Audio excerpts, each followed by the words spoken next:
ఓ- okay masters. ముందుగా మన అందరి కలయికకు కారణమైన మన గురుదేవులు సుభాష్ పత్రిజీ గారికి, అమ్మ స్వర్ణమాలకు, అలాగే ఈ జూమ్ నిర్వహిస్తున్న శైలజ మేడం గారికి, అలాగే ఇప్పటి వరకు అద్భుతమైన సంగీతాన్ని అందించిన సుష్మా మేడం గారికి, అలాగే నన్ను ఆహ్వానించిన లలిత మేడం గారికి కూడా నేను ఆ, కృతజ్ఞతలు తెలుపుకుంటున్నాను. అలాగే ఈ జూమ్ లో ఉన్న ఆత్మ బంధువులందరికీ పేరు పేరున కృతజ్ఞతలు. దయచేసి వీలుంటే ఎవరైనా నాకు కనిపించండి. ఒక్కళ్ళైనా కనిపించండి, ఇద్దరైనా కనిపించండి. Video on చేసుకుంటారమ్మా.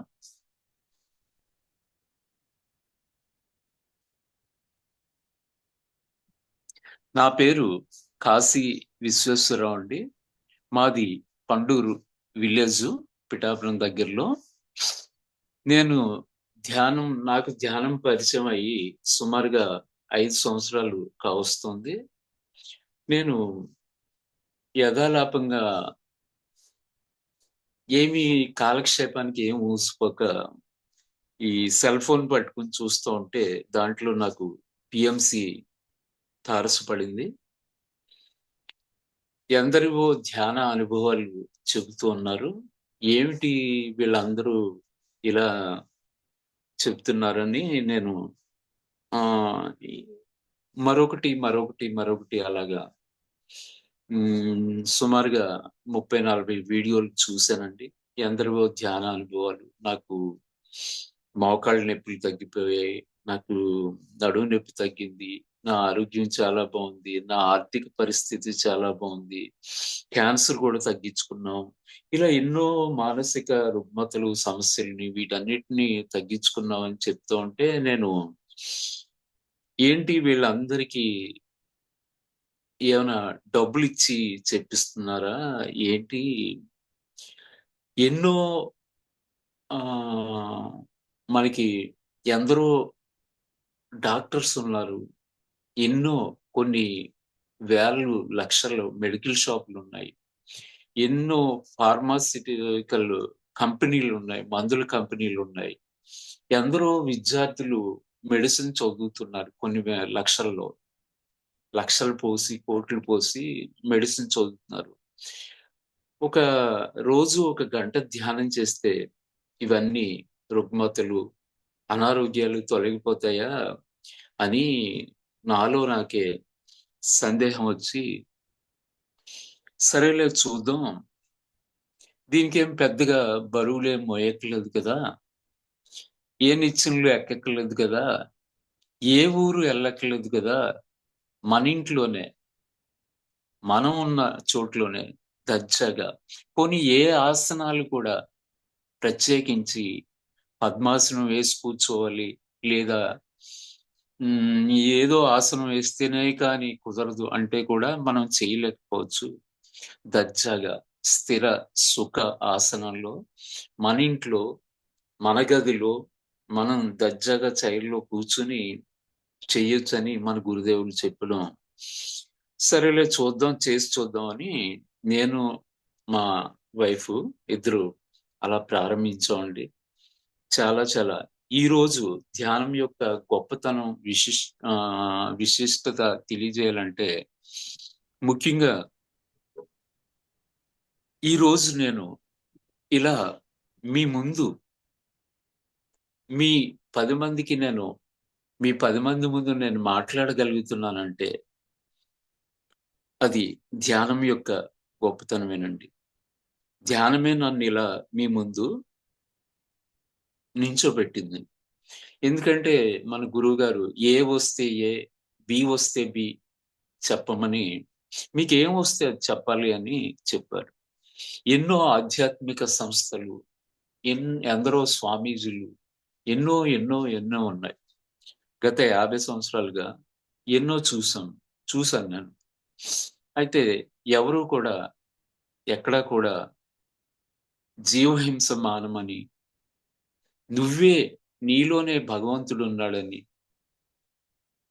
మనకి గురువు గారిని కూడా నేను 3-4 సార్లు చూశాను. ఆయనకి ఎవరైనా భక్తిపూర్వకంగా నమస్కరిస్తే పాదాలకి, తిరిగి ఆయన వాళ్ళకి నమస్కరించడం. ఇలాంటి గుణాలన్నీ నేను చూసి చాలా ఇదయ్యానండి. చాలా చాలా అద్భుతం. మనందరం కూడా ఇంత మంచి మార్గంలో నడుస్తున్నందుకు నిజంగా మనం అందరూ ధన్యులమే. పెట్టి పుట్టిరన్న పిరమిడ్డు మాస్టర్లు, మరల మరల జన్మ మహిని లేదు, ధన్య జీవులనగా ధ్యానులే జగతిలో, పత్రిగారి మాట పచ్చి నిజము అని ఆయన ఒక పద్యం రాశారు. మీరందరూ వినే ఉంటారు. పెట్టి పుట్టిరన్న పిరమిడ్డు ధ్యానులు, మరల మరల జన్మ మహిని లేదు, ధన్య జీవులనగా ధ్యానులే జగతిలో, పత్రిగారి మాట పచ్చి నిజము.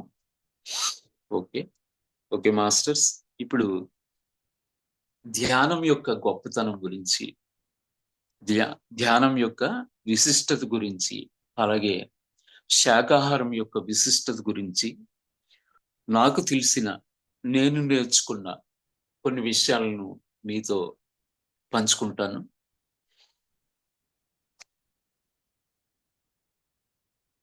నిజానికి నాకు ఏ విషయమో తెలియదండి.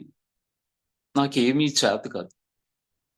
కానీ మనం మన పెరట్లో ఉదయాన్నే గతంలో నేను చూసేవాళ్ళని. మా అమ్మ కావచ్చు, మా ఇంట్లో తను కావచ్చు, ఎవరైనా ఒక పువ్వుల బుట్ట పట్టుకుని వెళ్ళి ఒక్కో మొక్క నుంచి కొన్ని కొన్ని పువ్వులు పోసుకొని వచ్చి పూజ చేయడం, ఇవన్నీ ఓ మొక్క నుంచి కొన్ని, ఓ మొక్క నుంచి కొన్ని, కొన్ని పసుపు రంగు పువ్వులు, కొన్ని మందార పువ్వులు, కొన్ని వేరే నందివర్ధనాలు, ఇలా ఇలా ఇలా మా పెరట్లో కోసుకుని వచ్చినట్టుగానే నేను కూడా ఎందరో మహానుభావులు వాళ్ళందరి దగ్గర నుంచి ఎన్నో వీడియోల ద్వారా, పుస్తకాల ద్వారా, ఇప్పుడు శైలజ్ గారి దగ్గర కొన్ని విషయాలు, తటవర్తి రాజ్యలక్ష్మి గారి దగ్గర కొన్ని విషయాలు, అలా ఒక్కొక్క క్లాస్లో కొన్ని విషయాలను నేను నేర్చుకుంటూ అవన్నీ ఈరోజు మీ ముందు కొన్ని నా నా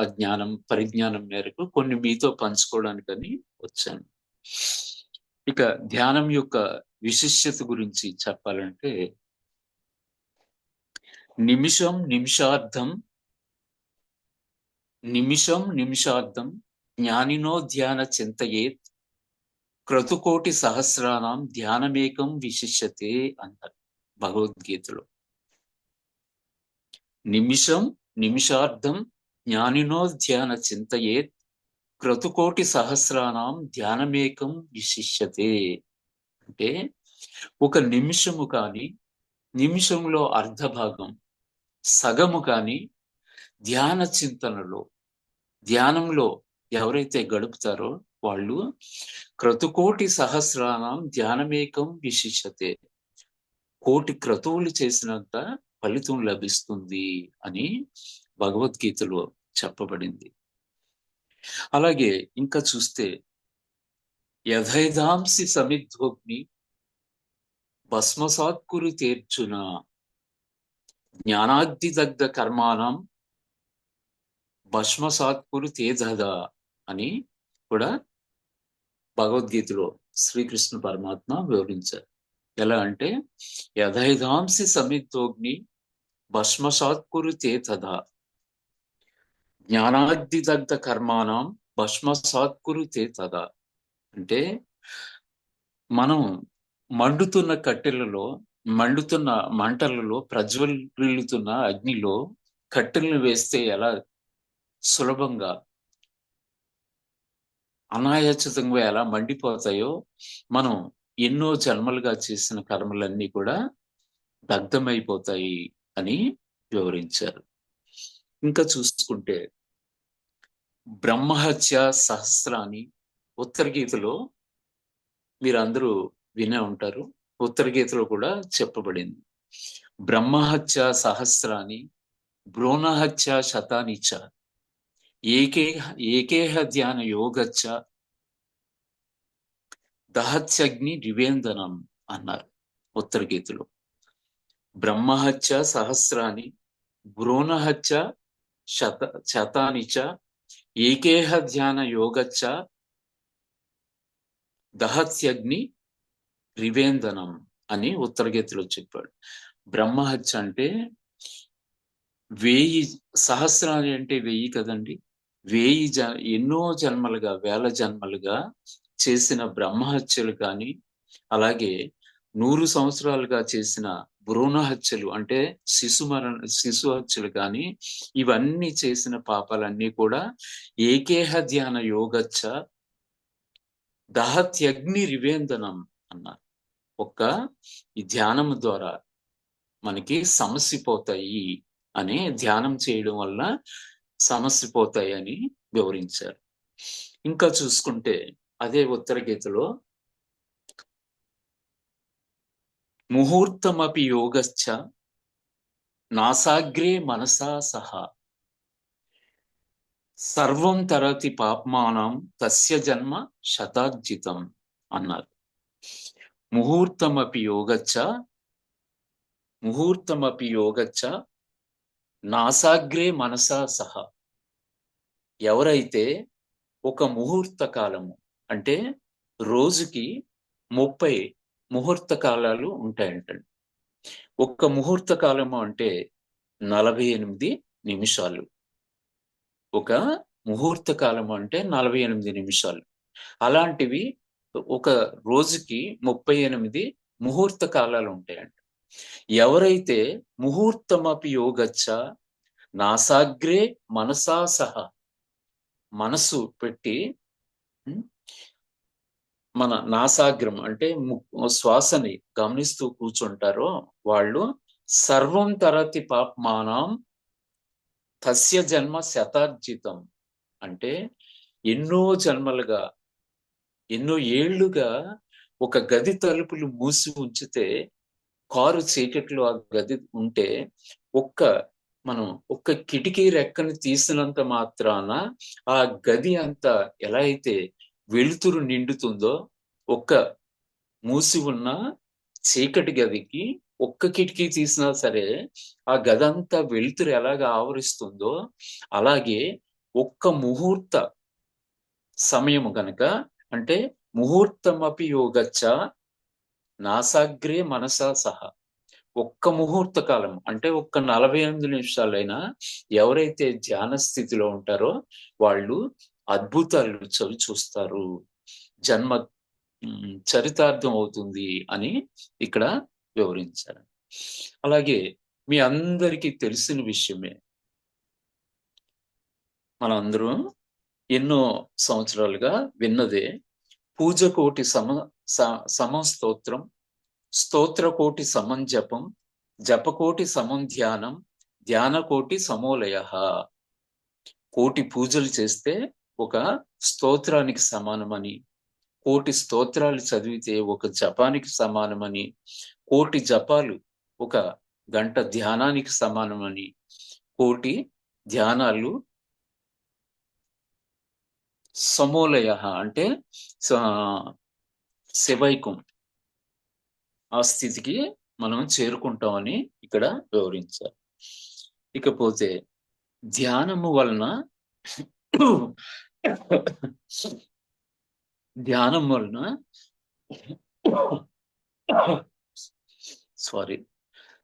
వలన మనకు ఏవేవో వచ్చేస్తాయని నేను చాలా వీళ్ళు చెప్పడం విన్నానండి.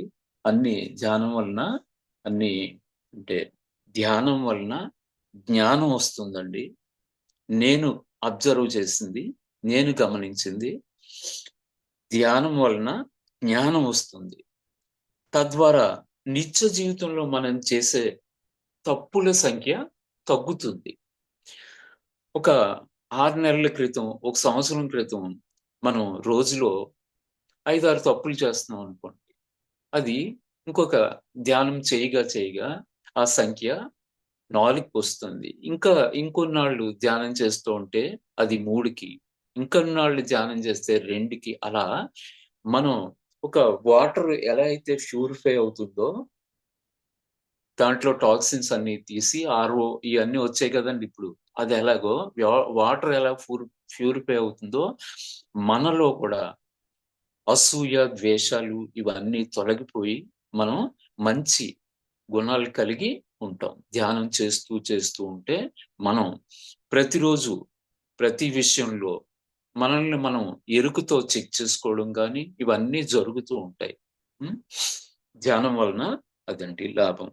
అంతెందుకు, నిజానికి చెప్పాలంటే నాకే గనక పత్రిజీ గారి పరిచయం అయ్యి ఉండకపోతే ఈ ధ్యానము నాకు నా సెల్ ఫోన్‌లో ఖాళీగా ఉండి నేను ఏం ఊసిపోక సెల్ ఫోన్ చూస్తున్నప్పుడు ఇదే గనక నాకు పరిచయం అయ్యి ఉండకపోతే నేను సహజంగా మాంసాహార కుటుంబం అండి. నేను ఇంకా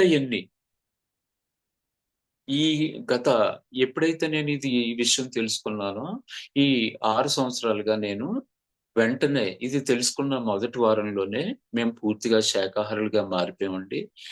ఇదే కనుక నాకు పరిచయం అయ్యి ఉండకపోతే, పత్రిజీ గారు నాకు పరిచయం అయ్యి ఉండకపోతే, హ్మ్. ఇంకా నేను నా అకౌంట్‌లో మన అకౌంట్‌లో డబ్బులున్నట్టే, మన అకౌంట్‌లో మన కర్మలు, మనం ఎన్ని తప్పులు చేస్తే అవన్నీ మన అకౌంట్‌లో ఉంటాయి. వాటిని ఎవరు తీర్చుకోవాలి? మనమే కదా! మనం ఏం చేస్తే అది మనకే వస్తుందని అన్నారు కదా! యద్భావం తద్భవతి అన్నారు కదా! అలాగే నా అకౌంట్‌లో ఇప్పటికి ఈ 6 సంవత్సరాలుగా ఇంకో ఇంకా మరిన్ని అది కోడి కావచ్చు, మేక కావచ్చు, ఎన్నో జీవుల్ని చంపుకుని తిన్న కర్మలన్నీ నా అకౌంట్‌లో యాడ్ అయ్యి ఉండేవి. అవన్నీ 6 సంవత్సరాలుగా ఆ చెడు కర్మలన్నీ నాలో జమ కావట్లేదు కదా! అంటే నేను నెమ్మదిగా మంచి వైపు, మంచి మార్గం వైపు, చెడ్డ కర్మలను తగ్గించుకుంటూ ముందుకి వెళ్తున్నాననే కదా అర్థం.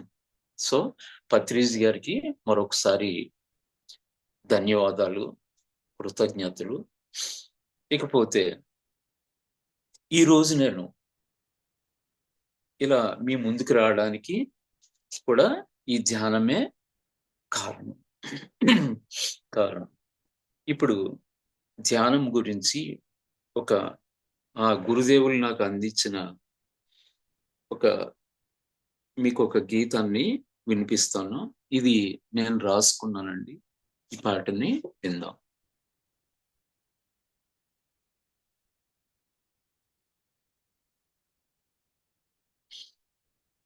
ఎవరూ చెప్పింది లేదు, ఏ నోట వినలేదు.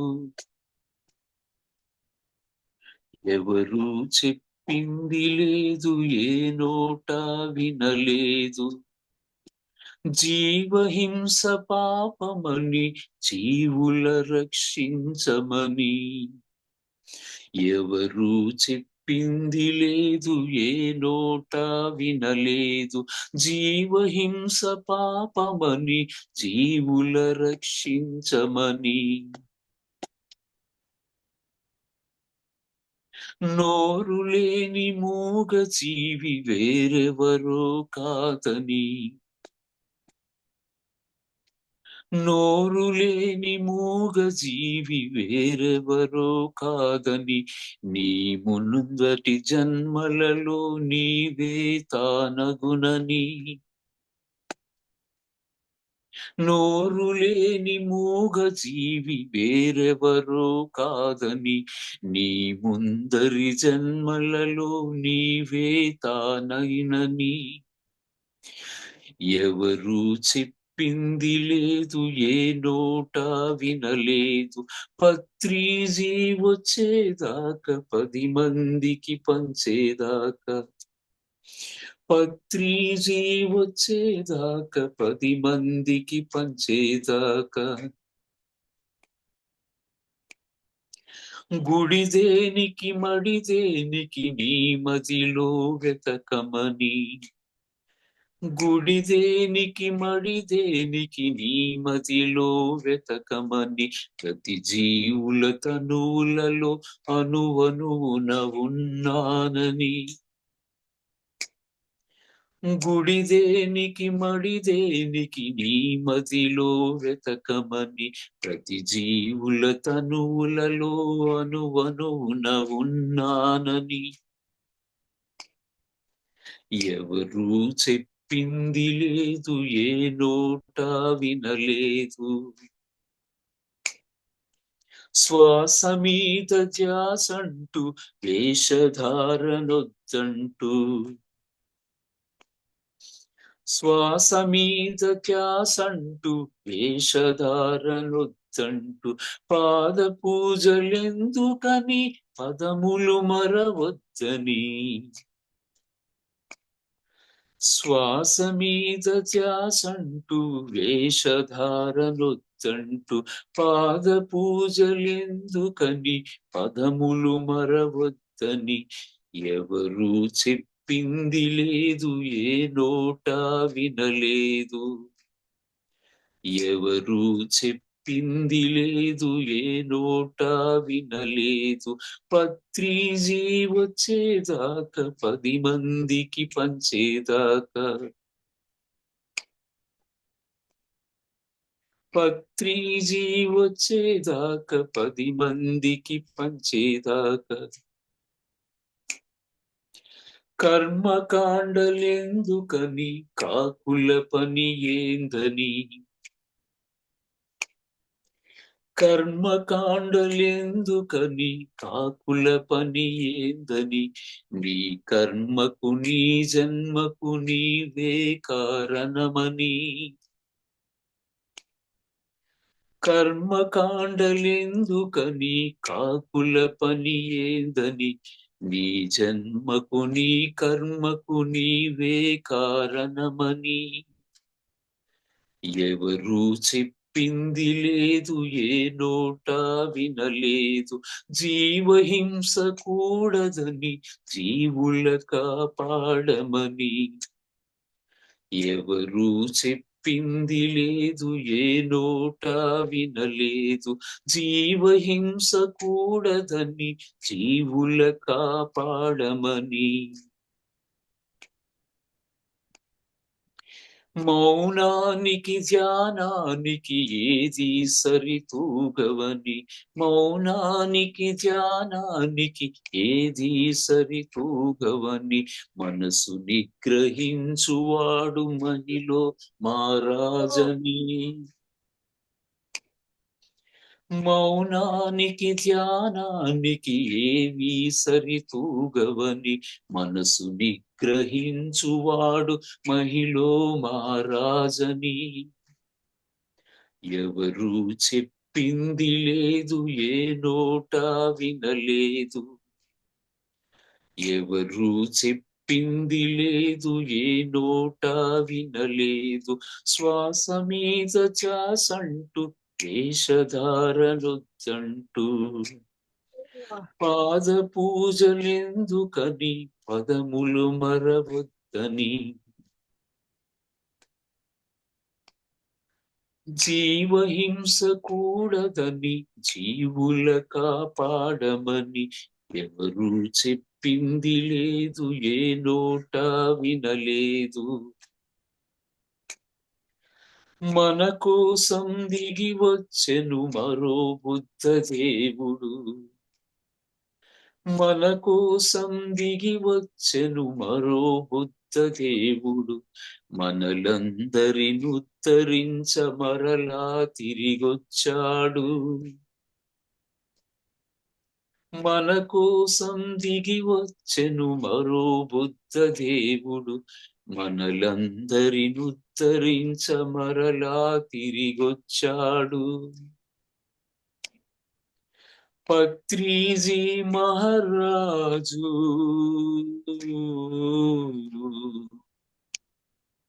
పత్రిజీ మహారాజు పిరమిడ్లకు చేవ్రాలు. పత్రిజీ మహారాజు పిరమిడ్లకు చేవ్రాలు. Okay masters, okay. ఇప్పుడు మనం చక్కగా శాకాహారం యొక్క విశిష్టత గురించి తెలుసుకుందాం.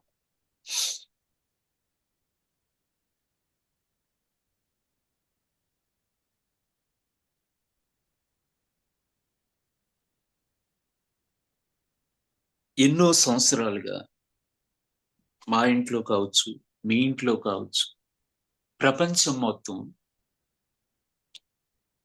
ఉదయాన్నే స్నానం చేసి దేవుని గదిలో కొద్ది సమయం పూజ కావచ్చు, ఏదైనా చేసుకుని, దేవునికి ప్రార్థన చేసుకుని, పూజ చేసుకుని, పువ్వులను అలంకరించుకుని, ఎన్నో చేసుకుని, అప్పుడు మనం టిఫిన్ కావచ్చు, ఇతర దైనందిన కార్యక్రమాలకి వెళ్ళడం ఎన్నో సంవత్సరాలుగా అలవాటు. మా ఇంట్లో పెద్దవాళ్ళ దగ్గర నుంచి చూసుకున్నా, వీళ్ళందరి టార్గెట్ ఏంటంటే, మనం అందరూ ఉదయం దేవుణ్ణి ప్రార్థిస్తున్నాం అంటే, ఆయన దృష్టిలో పడాలన్నది వీళ్ళందరి టార్గెట్. వీళ్ళందరి ఉద్దేశం. భగవంతుని దృష్టిలో మనం ఉంటే, పడితే, ఆయన మన కుటుంబ సమస్యలు కావచ్చు, మన పిల్లల పెళ్ళిళ్ళు కావచ్చు, ఉద్యోగాలు కావచ్చు, వ్యాపారాలు కావచ్చు, ఆరోగ్యాలు కావచ్చు, ఇవన్నీ సక్రమంగా నడవాలంటే ఆయన ఆశీస్సులు ఉండాలి అన్నది అందరి ఉద్దేశ్యం. అందరి దేవుణ్ణి పూజిస్తున్నారు అంటే, భగవంతుణ్ణి వేడుకుంటున్నారంటే, వీళ్ళందరి ప్రధాన ఉద్దేశ్యం తమ తమ పనులను అన్ని సక్రమంగా జరిగిపోవాలని ఉద్దేశం. మరి అందరి ఉద్దేశ్యం అదే అయినప్పుడు, నాకు ఇద్దరే పిల్లలు, ఇద్దరు అబ్బాయిలు. మరి భగవంతునికి ఒక పిచ్చుక, పావురం, కోడి, మేక, ఈగ, దోమ, ఆవు, ఎద్దు, మీరు, నేను, సృష్టిలో ఉన్న ప్రతి జీవి, ప్రతి జీవి, ప్రతి జీవి, సకల జీవరాశులన్నీ అన్నింటికీ ఆయన తండ్రి. నేను నా ఇద్దరు పిల్లలకే తండ్రిని. నా ఇద్దరు బిడ్డలకే తల్లిని. కానీ సృష్టిలో భగవంతునికి సృష్టిలో ఉన్న జీవులన్నీ పిల్లలే. మరి నా బిడ్డల్ని నేను నేను నాటిన ఒక మొక్కని, లేకపోతే నా బిడ్డల్ని ఎవరైనా, నేను నాటిన మొక్కని ఎవరైనా పీకి పాడేశారనుకోండి, వాళ్ళ మీద నా నా ఉద్దేశ్యం ఎలా ఉంటుంది? నాకెంతో కోపం వస్తది. మన పిల్లల్ని ఎవరైనా, మనం చూస్తున్నాం. మనం హాల్‌లోంచి చూస్తున్నాం. బయట కింద రోడ్డు మీద మన అబ్బాయిని ఎవరో కాలర్ పట్టుకున్నారు. ఏదో కొడుతున్నారు, తిడుతున్నారు. మనకెలా ఉంటది? ఎంత కోపమొస్తది? మన బిడ్డల్ని ఎవరైనా ఏమన్నా అంటే మనకెంత కోపమొస్తదో, భగవంతునికి కూడా ఆయన పిల్లలైన కోడిని, మేకని, చేపని మనం గత ఎన్నో జన్మలుగా ఎన్నో ఎన్నో తప్పులు చేశాం. కోసుకొని, చంపుకొని, వండుకొని తినేసాం. మరి మన పిల్లల్ని ఎవరైనా కొట్టి మన ఇంటికి 10 కేజీలు స్వీట్స్ తెస్తే మనం రానిస్తామండి? ముందు బయటికెళ్ళని బయటికి నెట్టేస్తాం. అలాంటిది భగవంతుని పిల్లల్ని చంపుకుని, వండుకుని తినేస్తూ మళ్ళీ ఆయన్ని వేడుకోవడం. ఇదేమన్నా అసలు తెలివైన పనే అంటారా? ఆలోచించండి. మనం ఏం చేస్తున్నాం? ఆయనకి తెలియకుండా ఉంటదండి. ఒక బంగారం షాప్‌లో కొనడానికొచ్చిన కస్టమర్‌లు గాని, అక్కడ పనిచేసే వర్కర్స్ కానీ, ఎటువంటి చోరీకి పాల్పడకుండా, ఎటువంటి దొంగతనం చేయకుండా ఉండడానికి ఒక ఖజానా కావచ్చు, లేతే లలిత జ్యువెల్లరీ కావచ్చు, వాళ్ళు ఒక 10 ఆ షాపుని పరిమితిని బట్టి 10, 15, 20 అడుగడుగునా సీసీ కెమెరాలు ఏర్పాటు చేసుకుంటారు. కానీ ఇక్కడ మొత్తం భగవంతుడు మొత్తం విశ్వానికే సీసీ కెమెరాలు పెట్టేశారు. మనం గదిలో గది తలుపులు 4 తలుపులు యేసుకొని గదిలో కూర్చొని ఏం చేసినా కూడా ఆ భగవంతునికి తెలియకుండా ఉంటదా అండి? ఈరోజు నేను మా గ్రామంలో ఉండి నేనేం చేస్తున్నానో ఆయనకి తెలుసు. హైదరాబాద్‌లో మా అబ్బాయి ఏం చేస్తున్నాడో ఆయనకి తెలుసు. రాజమండ్రిలో శైలజ్ గారు ఏం చేస్తున్నారో ఆయనకి తెలుసు. ప్రతి చోట భగవంతుడు, ప్రతి జీవిలో పరమాత్ముడు ఉన్నాడు కదండీ! ప్రతి చోట ఆయన ఉన్నాడు. ఆయనకి తెలియని చోటు అంటూ ఉంటదంటారా? శనివారం వెంకటేశ్వర స్వామి గుడికి ఎంతో ఆర్తితో నామాలు పెట్టేసుకుని గుడికెళ్ళొస్తాం. ఆదివారం చికెన్ షాపులు, మటన్ షాపుల దగ్గర ప్రత్యక్షం అవుతారు. మళ్ళీ ఆదివారం తిన్నది ఇంకా ప్రాసెస్ లోనే ఉంటది. సోమవారం తెల్లవారుజామునే 2:30కి 3 గంటలకి లేసిపోయి శివాలయానికి వెళ్ళి అభిషేకాలు చేయించుకుంటూ ఉంటారు. ఇక్కడ భగవంతుడికి తెలియని చోటు కానీ, తెలియని విషయం కానీ ఉంటదంట. ఏమీ తెలియనట్టుగా ఆయన బిడ్డలను చంపుకొని తినేసి మళ్ళీ ఆయన కోసం ప్రార్థించడం అవివేకం కాదంటారా? ఆలోచించండి.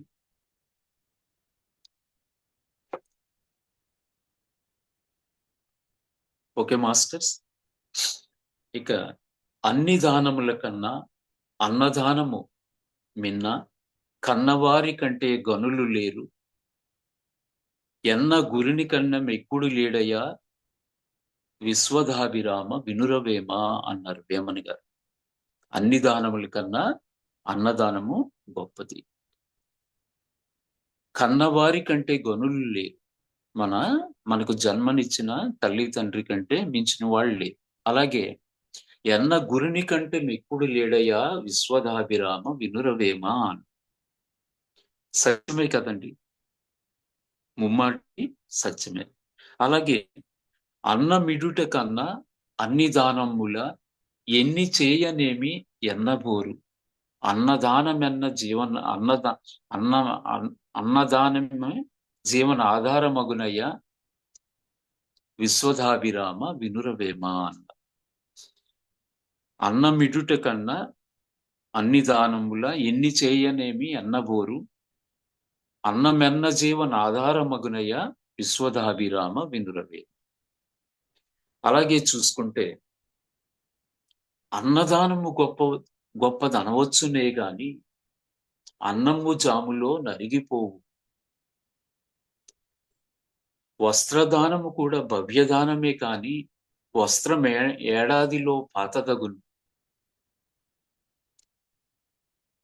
అన్నదానము గొప్పదనవచ్చునే కాని అన్నము జాములో నరిగిపోవు, అరిగిపోద్ది కదండి. వస్త్రదానము కూడా భవ్యదానమే కాని వస్త్రం ఏడాదిలో పాతదగును. గృహదానం ఒక్కటి ఉత్కృష్ట దానమే కాని కొంప కొన్నేళ్లలో కూలిపోవు. ఇంటిని దానం చేయడం కూడా చాలా చాలా ఉత్కృష్టమైన దానం అంటండి. కానీ కొంప కొన్నేళ్లలో కూలిపోవు అంటుంది. భూమి దానము మహాపుణ్యదానమే కాని భూమి అన్యుల చేరి పోవవచ్చు, కొన్నాళ్లకు అది ఎవరైనా ఆక్రమించుకోవచ్చు అంటుంది. అరిగిపోవక ఇంచుక ఏని చిరిగిపోక, కూలిపోవక ఇతరుల పాలుగాక, నిశ్చయముగా నిర్భయముగా నిలిచియుండే దానం జ్ఞానదానం ఒకటే జగతిలోన అన్నారు. సత్యమే కదండి. అన్నదానము కొన్ని కొన్ని గంటలలో అరిగిపోతుంది, వస్త్రదానము పాతబడిపోతుంది అన్నారు. ఇలా చెప్పుకుంటూ వచ్చారు. అన్నదానము కంటే వస్త్రదానము గొప్పది, వస్త్రదానము కంటే ఎక్కువ రోజులు ఉంటుంది, వస్త్రదానము కంటే జ్ఞానదానము. ఒక మనిషికి మనం గనుక జ్ఞానాన్ని అందిస్తే అతను జీవితాంతం అది ఉపయోగపడుతుంది అని ఈ పద్యం ద్వారా అందించారు. అయితే ఇప్పుడు మనం చెప్పుకునే మరొక దానం ఉంది, అది ప్రాణదానం.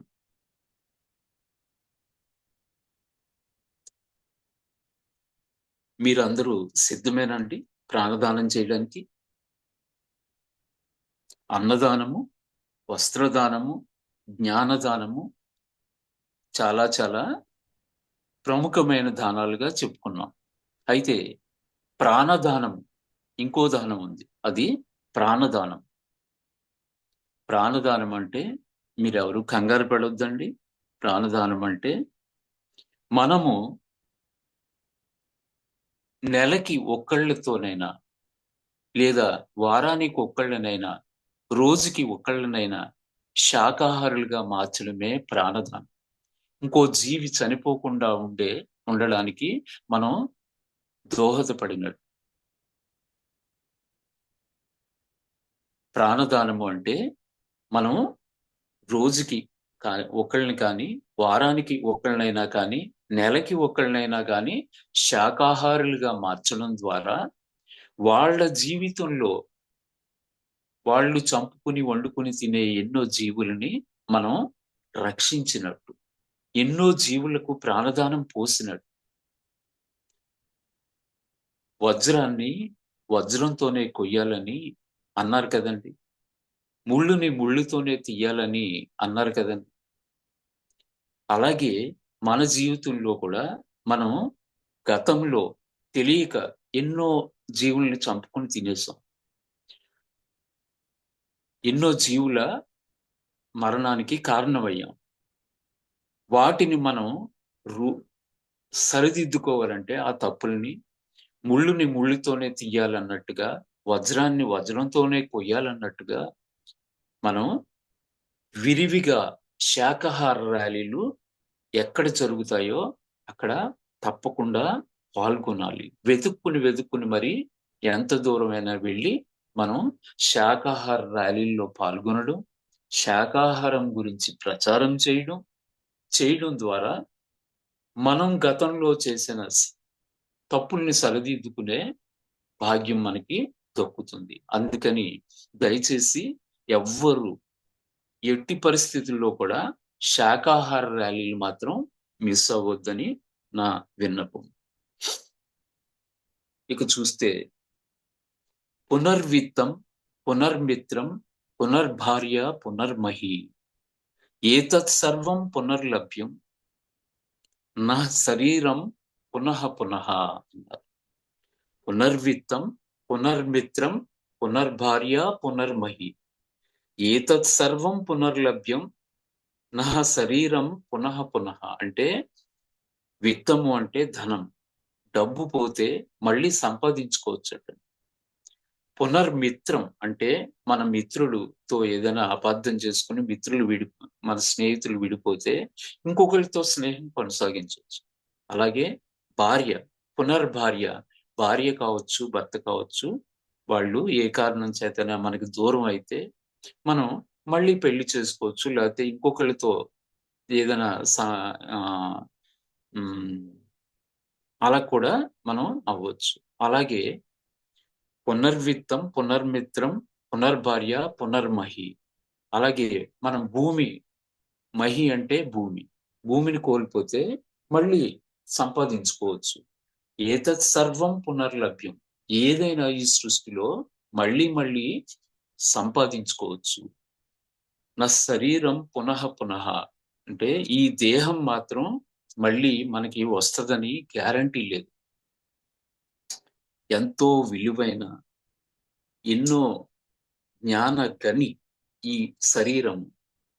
ఇంతటి చక్కని దేహం ఉన్నంతలోనే మనం దీపముండగా ఇల్లు చక్కబెట్టుకోవాలి అంటారు కదండీ! అలాగే మనం ఈ దేహం ఉండగా ధ్యానం యొక్క విశిష్టత గురించి తెలుసుకొని మనం ప్రతిరోజు ధ్యానం చేస్తూ మనల్ని ఉద్ధరించుకోవాలని ఈ పద్యం ద్వారా తెలుస్తుంది. అలాగే అనిత్యాని శరీరాని విభవో నైవ శాశ్వతః. అనిత్యాని శరీరాన్ని విభవో నైవ శాశ్వతః. నిత్యం సన్నిహితో మృత్యుః కర్తవ్యో ధర్మ సంగ్రహః. మన మరణము ఎప్పుడు మనతోనే ఉంటుందంట. ఎక్కడో ఏం ఉండదు. అయితే మన ప్రవర్తన సన్నిహితో మృత్యుః కర్తవ్యం ధర్మ సంగ్రహ.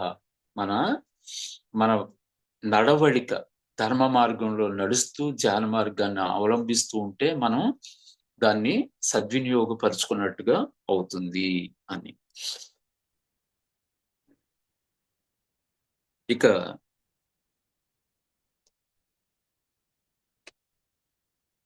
ప్రతిరోజు ఇంకొక చిన్న నేను రాసుకున్న మరొక చిన్న పాటని మీకు వినిపిస్తాను. ఒక్కసారి చేసి చూడు ధ్యానం, ఒక్కసారి చేసి చూడు ధ్యానం, వందల లాభాలు నీకు సొంతం. ఒక్కసారి చేసి చూడు ధ్యానం, వందల లాభాలు నీకు సొంతం.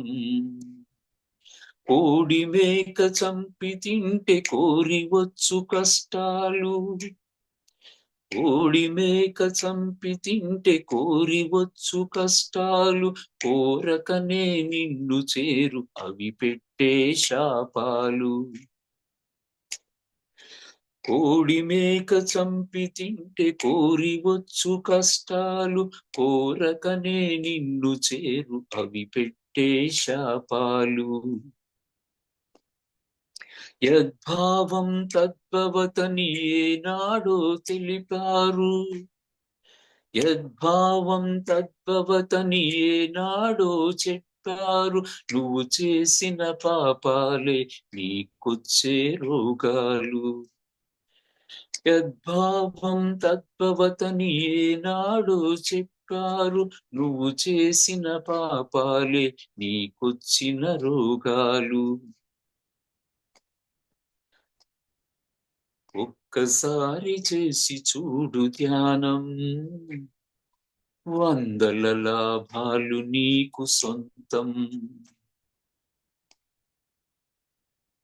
రోజుకి ఒక్కసారి చేసి చూడు ధ్యానం, వందల లాభాలు నీకు సొంతం. జీవహింస మానకుంటే జీవితమిక దుర్లభము, జీవహింస మానకుంటే జీవితమిక దుర్లభము. జీవుల సంరక్షణమే నీ పాలిట పుణ్యము. జీవహింస మానకుంటే జీవితమిక దుర్లభము, జీవుల సంరక్షణమే నీ పాలిట పుణ్యము. శాకాహారముతోనే చేకూరును ఆరోగ్యం, శాకాహారముతోనే చేకూరును ఆరోగ్యం. సాకారం చేసుకో ఇకనైనా జీవితం, శాకాహారముతోనే చేకూరును ఆరోగ్యం. సాకారం చేసుకో ఇకనైనా జీవితం. ప్రతి జీవిలో పరమాత్మ ఉన్నాడని గ్రహించు, ప్రతి జీవిలో పరమాత్మ ఉన్నాడని గ్రహించు. ప్రతిరోజు 10 మందికి జ్ఞాన ఫలాలందించు. ప్రతి జీవిలో పరమాత్మ ఉన్నాడని గ్రహించు. ప్రతిరోజు 10 మందికి ధ్యాన ఫలాలందించు. ఒక్కసారి చేసి చూడు ధ్యానం, వందల లాభాలు నీకు సొంతం. చిన్న చిన్న పాపాలు, చిన్న చిన్న రోగాలు, చిన్న చిన్న పాపాలు, చిన్న చిన్న రోగాలు, పెద్ద పెద్ద పాపాలు, పెద్ద పెద్ద రోగాలు. చిన్న చిన్న పాపాలు, చిన్న చిన్న రోగాలు, పెద్ద పెద్ద పాపాలు, పెద్ద పెద్ద రోగాలు.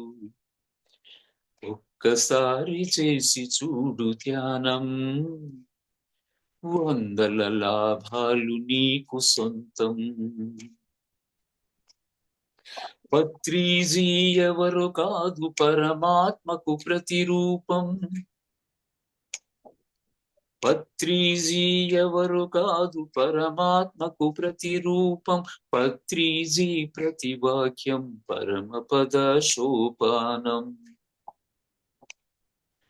పత్రిజీ ఎవరు కాదు పరమాత్మకు ప్రతిరూపం, పత్రిజీ ప్రతివాక్యం పరమపద సోపానం, 10 మందికి ఆదర్శం. ఒక్కసారి చేసి చూడు ధ్యానం, వందల లాభాలు నీకు సొంతం. రోజుకి ఒక్కసారి చేసి చూడు ధ్యానం, వందల లాభాలు నీకు సొంతం. ఓకే మాస్టర్స్, ఇక చివరిగా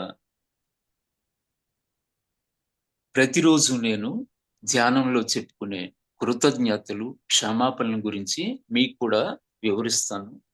ఎవరైనా ఆచరించాలనుకుంటే మీ ఇష్టం, అది ఆచరించడం మీ మీ ఇష్టాన్ని బట్టి.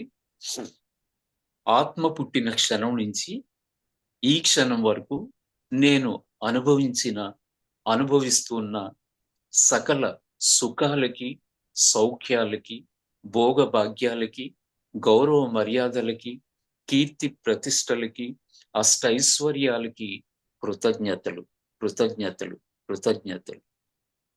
అలాగే ఆత్మ పుట్టిన క్షణం నుంచి ఈ క్షణం వరకు నేను తెలిసి గాని తెలియక గాని, ఈ జన్మలో కానీ గత జన్మలలో కానీ, నా మాటల వలన గాని చేతల వలన గాని ఎవరికైనా కష్టం కలిగించి ఉంటే, ఎవరికైనా నష్టం కలిగించి ఉంటే, వాళ్ళందరినీ పేరు పేరున హృదయపూర్వకంగా పాదాలు పట్టుకుని బ్రతిమిలాడుతున్నాను. దయచేసి నన్ను క్షమించండి, క్షమించండి, క్షమించండి. ఇందుకు కృతజ్ఞతలు. అలాగే నాకు కష్టం కలిగించిన వాళ్ళను, నాకు నష్టం కలిగించిన వాళ్ళను కూడా నేను క్షమించేస్తున్నాను. ఇకపోతే ఇన్నేళ్లుగా నా ప్రతి పనిలో, నా జీవన మనుగడలో ఎంతగానో సహకరిస్తున్న నా శరీర భాగాలన్నింటికి, శిరస్సు నుంచి పాదాల వరకు, పాదాల నుంచి శిరస్సు వరకు, అణువణువుకి, కణకణముకి కృతజ్ఞతలు, కృతజ్ఞతలు, కృతజ్ఞతలు. అలాగే ఇన్నేళ్లుగా నా వ్యాపారాభివృద్ధికి సర్వదా సకదా తోడ్పడుతున్న ప్రతి ఒక్కరికి పేరు పేరున కృతజ్ఞతలు.